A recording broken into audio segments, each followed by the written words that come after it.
blij. Ik ben echt blij. Eindelijk bevrijd. Ja, maar kijk, daarnet zat ik dus nog helemaal vast. In zo'n veel te klein kokon. Echt waar, dat was niet te doen. Ik dacht heel de tijd, ik moet hieruit, ik ga stikken, ik heb geen adem. En pas op, in het begin, dat ging dan nog, hè. Dan had ik nog plaats over. Maar dan ben ik beginnen groeien. En groeien, en groeien. En dat werd altijd maar nauwer en nauwer en nauwer. Dat was niet te doen. Ben eruit gebroken, zo. Voilà. En nu ben ik hier, eindelijk. Hé, dat denken die wel. In zo'n veel te kleine kokon, niet met mij, hè. Ik kom uit een zeer grote familie.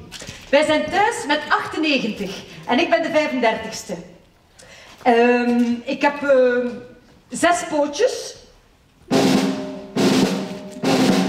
Maal 2.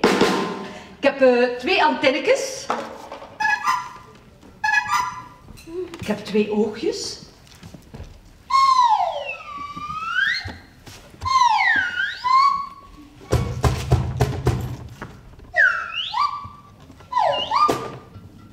Ik heb een prachtig schild. Met stippen. Maar waar ik echt fier op ben, onder mijn schild heb ik 2 flinterdunne vliesvleugels die ik razendsnel kan uitflappen. Zo. En dan ben ik weg.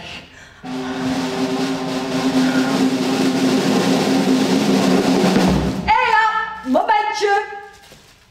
Huh? Wie was dat? Dit moet mijn moeder zijn, dat kan niet anders. Dag mama, aangenaam.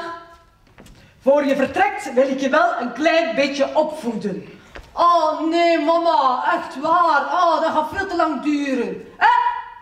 Ik wil dat je altijd vriendelijk bent en beleefd. En altijd goed opletten voor de vijand. De wandelaar. Dat is een van onze grootste vijanden. En de vogels, de mezen, die kunnen zeer, zeer gemeen zijn. Oh, mama, mag nu alstublieft weg? Je vleugels zijn nog niet hard. Je hebt nog niet al je stippen. Hoe lang duurt dat? Zeker een uur. Een uur. Een uur aan een stuk wil mijn moeder me daar staan opvoeden. Een uur. Tuurlijk. Je weet toch wat er gebeurt met kinderen die niet goed opgevoed zijn? Kijk maar naar tante Huppeldepup. Tante Huppeldepup? Ja, tante Huppeldepup. En dan doet zij mij heel dat verhaal van tante Huppeldepup. Wij hebben dus blijkbaar een tante en die loopt zo. Huppeldepup, Huppeldepup, Huppeldepup. En dat komt omdat ze ooit eens 2 poten verloren is en een stuk van haar schild in een boterham met kaas. Van een meneer die op een terrasje een boterham zat te eten en iets te drinken. En ons tante, die is altijd zo nieuwsgierig, die wil altijd alles van dichtbij zien. Dus die stapt naar die boterham. En mijn moeder, die haar zuster is, die zegt nog, niet doen, dat is gevaarlijk. Jawel, zegt mijn tante, dat is zo zacht aan mijn pootjes. Wow, en die boter glijden dat dat doet. Niet doen, zegt mijn moeder. Jawel, bloedschijter. En net op het moment dat mijn tante op die boterham stapt, brengt die meneer die boterham naar zijn mond. En hij kijkt even naar de madame naast hem. En zonder te kijken, hapt hij in die boterham met mijn tante erop.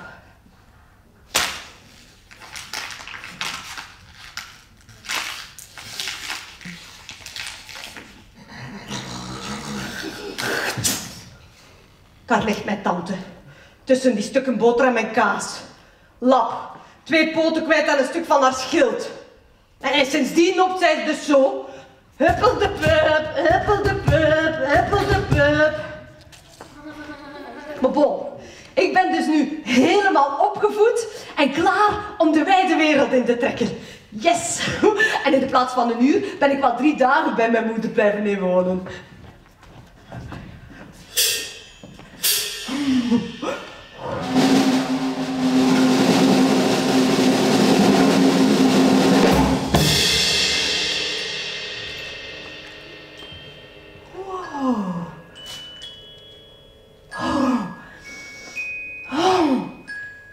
frisse lucht. En die zoete geur. Frambozen. En al die blaadjes. Honderden blaadjes. Duizenden blaadjes. Dit moet de herfst zijn. Dat kan niet anders. Wow. Op, wat gebeurt er? Zo'n blaadje heeft mij meegepakt. Wauw. Ik zit precies op een vliegend tapijt. Wow, cool. Wat een uitzicht. Wow. Woep, wat gebeurt er? We blijven hangen. Kijk eens hier. Wat een mooie rode appel. Nog één. Maar dat hangt hier vol. Dit moet een appelboom zijn. Dat kan niet anders. Pom, pom, pom, pom, pom, pom, pom, pom, pom, pom. Ik loop een beetje rond. Pom, pom, pom, pom. Op die blaadjes van die appelboom. Pom, pom, pom, pom, pom, pom, pom. Wat voel ik hier onder mijn pootjes? Luizen. Bladluizen. Wow, ik heb reuze honger. Dus stort ik mij gretig op die knapperige, sappige bladluizen.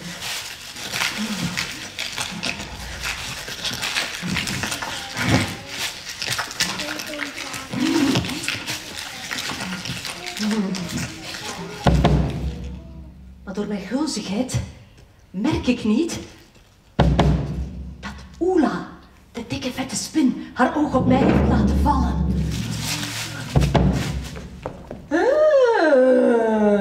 Jij klein lieveheersbeestje, eet jij je buikje maar lekker rond. Jij met je mooie stipjes. Straks word jij misschien wel mijn dessertje. En ik mag smullen ondertussen van die bladluizen, wow, die helemaal à point zijn.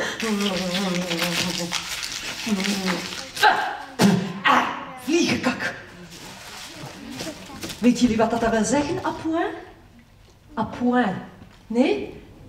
Dat is Frans. En dat betekent perfect van smaak.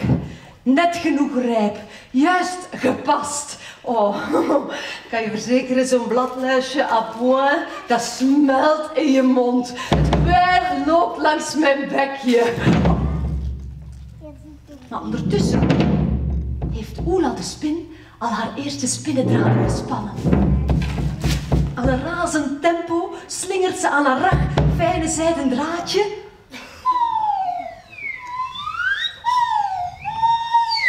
Ze landt op een takje, maakt snel dat spinnendraadje vast. En hopla, dapper spant ze alweer haar tweede draadje. En zo totdat ze groot en gevaarlijk vangnet heeft gemaakt.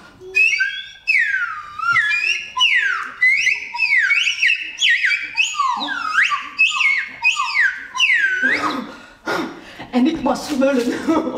Maar plots verslik ik mij in een veel te grote bladluis. En ik zie Oela. Ik durf niet meer te verroeren. Verstijfd van angst. En ook mijn vleugels wil niet meer van flap flap. Wat nu? Ja, kijk. Het eerste wat je leert als versgeboren pimpampoen, dat is oefenen op reflexbloeden. Wat betekent dat? Als er ook maar iemand is die je durft te pesten, door op je schild te duwen bijvoorbeeld, wel, dan spuit ik onmiddellijk een geelkleurige giftige vloeistof uit mijn poten, waardoor de vijand mij onmiddellijk terug laat vallen. Zo.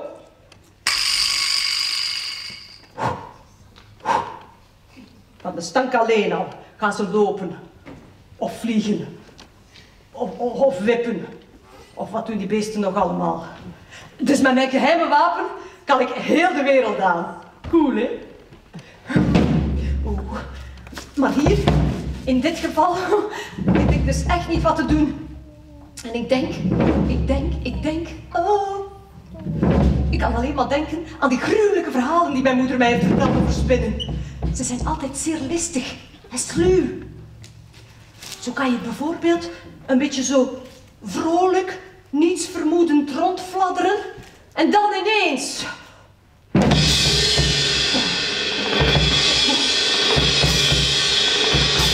knal je met je kop tegen die spinnendraden. Wow. En heel dat web, dat veert een beetje mee. En je probeert je poten los te maken. Ze plakken vast. Alles plakt vast. Te laat. Razendsnel komt die spin op je af en ze draait je in haar spinnendraden. Als een kip aan het spit draait ze je rond tot heel je lijf gevangen zit in een kokon van spinnendraden. Hij kan niet meer bewegen. Hij kan niks meer zien. En dan spuit die gemene spin haar giftige goedje in je gevangen lijf. Je kan niet meer ademen. Je stikt in de kokon van die spin. En dan begint die spin haar maaltijd. Alsof je een suikerspin bent geworden. Kennen jullie dat, een suikerspin? Ja! Een suikerspin. Alleen al bij die gedachte beginnen mijn 6 pootjes te bibberen. Niet doen, denk ik bij mezelf. Als Oela ziet dat ik bang ben, zal ze zich oppermachtig voelen. Oela kijkt me nu recht in de ogen. En ik voel en hoor haar likkenbaarden. Straks word jij misschien wel mijn koninginnenhapje. Mijn varkentje aan het spits. Mijn kers op de taart. En vreet ik je op met huid en haar.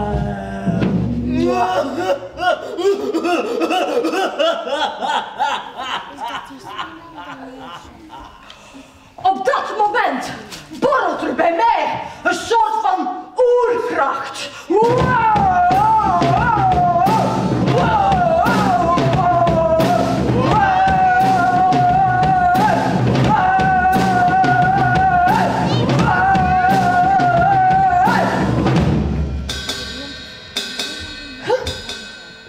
Met dit pampoenenhartje.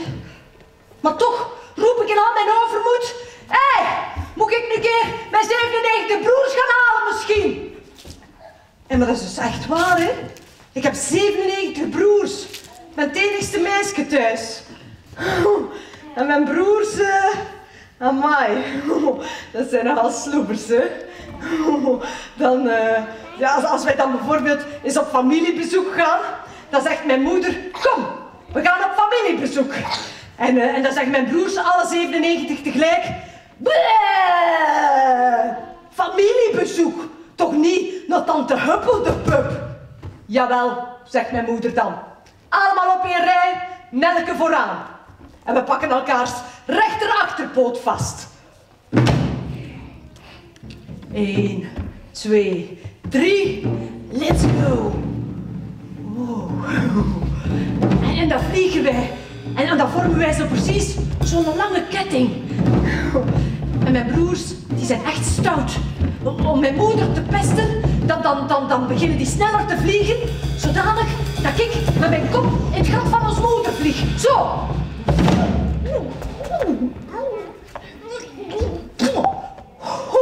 En ons moeder, kwaad dat hij dan is, kwaad! En is dat er bijna gedaan daar van achteren? Zo, allemaal van die dingen. En dan komen wij aan bij tante Huppel de pup. We bellen.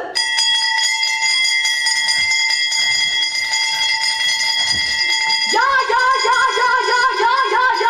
het is al lange hoed, ik had al gehoord. Je zit al. Wanneer is hij weer voort? En dan komen wij binnen bij tante Huppel de pup. En dan heeft hij gedroogde bladluizen voor ons gemaakt. Maar gedroogd, wij eten dat niet graag. En dan vraagt hij, en wel, is het lekker? Is het lekker, is zo'n bladlusje? Heet hij er al eer, nee? Heet hij, oei, dat gaat er niemand niet zeggen, hè? Oh, godverdikke, is weer niet wel genoeg gezien. Van de verwarmde nesten had er nu echt niemand niet zijn, mens.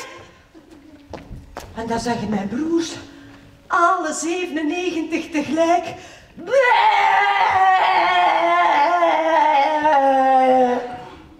Maar met 97, dat is dus echt luid. Ik denk dat we hier nu ongeveer met 97 zijn. Ik stel voor dat we dat eens samen proberen om een idee te krijgen hoe luid dat dan is. Ik ga aftellen. Zijn jullie klaar? 1, 2, 3.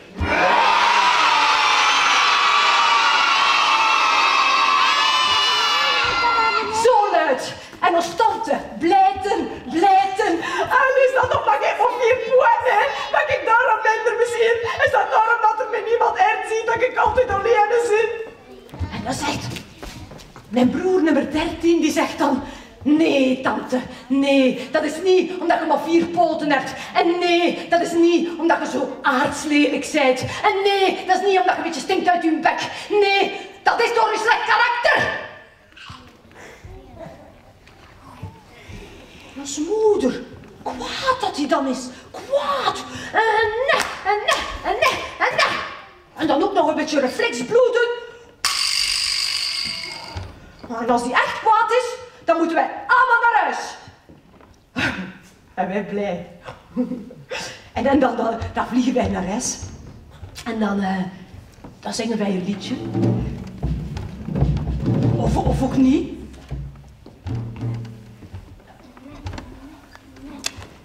Oh. Maar waar was ik nu?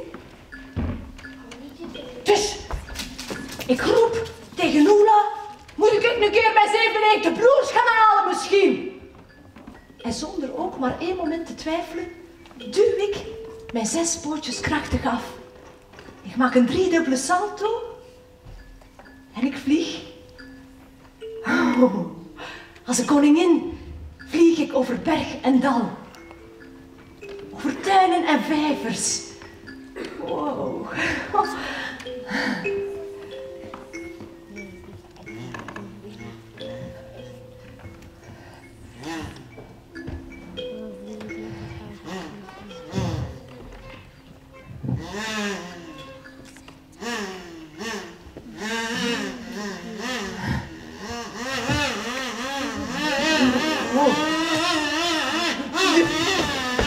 In die tuinen moet ik me soms heel snel uit de voeten maken voor agressieve wespen. Die zitten te smullen van de compostbakken. Zo.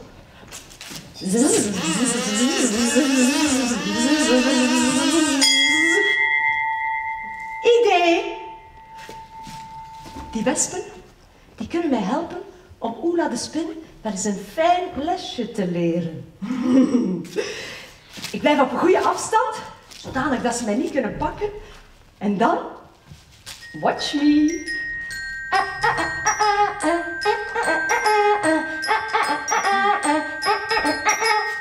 Die wespen die stoppen allemaal tegelijk met eten en die kijken mij met hongerige ogen aan.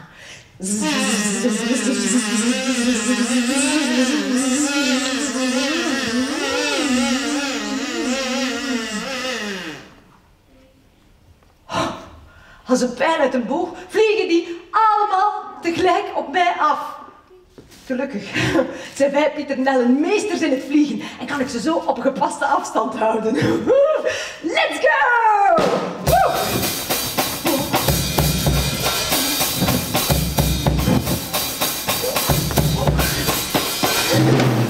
Spannend! Joep.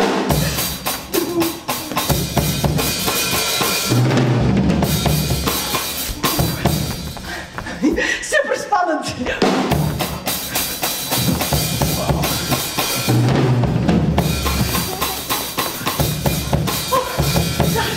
Het spinnenweb van Oela komt in zicht. En Oela, die nog maar net heel haar webje heeft afgewerkt.